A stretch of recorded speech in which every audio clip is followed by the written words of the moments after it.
ఇవాళ జరుపుకుంటున్నామంటేనే వాళ్ళు ఎందుకోసం వాళ్ళ అమూల్యమైన ప్రాణాలు ఈ పేద ప్రజల కోసం త్యాగం చేశారో మనం గుర్తు చేసుకోవాలి. ఎందుకంటే దున్నేవాడికే భూమి కావాలని, దోపిడీ లేని సమాజం కావాలని, శ్రమకు తగ్గట్టు ఫలితం కావాలని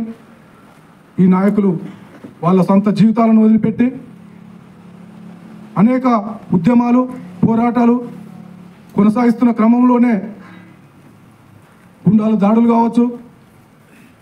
బూటకపు ఎన్కౌంటర్లు కావచ్చు, ఇట్లా అనేక దాడులలో ఎదుర్కొని రివిజనిస్టు, నయా రివిజనిస్టు ధోరణులను కూడా వ్యతిరేకించి మనం దున్నేవాడికి భూమి వచ్చేంత వరకు, శ్రమకు తగ్గట్టు ఫలితం వచ్చేంత వరకు,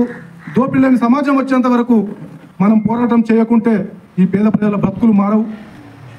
తీరు మారుతుంది కానీ ఈ దోపిడీ వ్యవస్థ మారాలంటే మనం అందరినీ తెలివి నేర్పి వాళ్ళ హక్కులు ఏందో వాళ్ళకి ఇప్పి చెప్పడం ద్వారానే ఆ ప్రజలకు నిజంగా ఈ విప్లవకారుల పట్లనే ఈ విప్లవం ముందుకు తీసుకుపోవాలన్నా, ప్రజలు చైతన్యం కావాలన్నా ఈ ఎర్ర జెండానే మనకు అండ అనేది ప్రజలు గ్రహించి ఎప్పుడైతే పేద ప్రజలు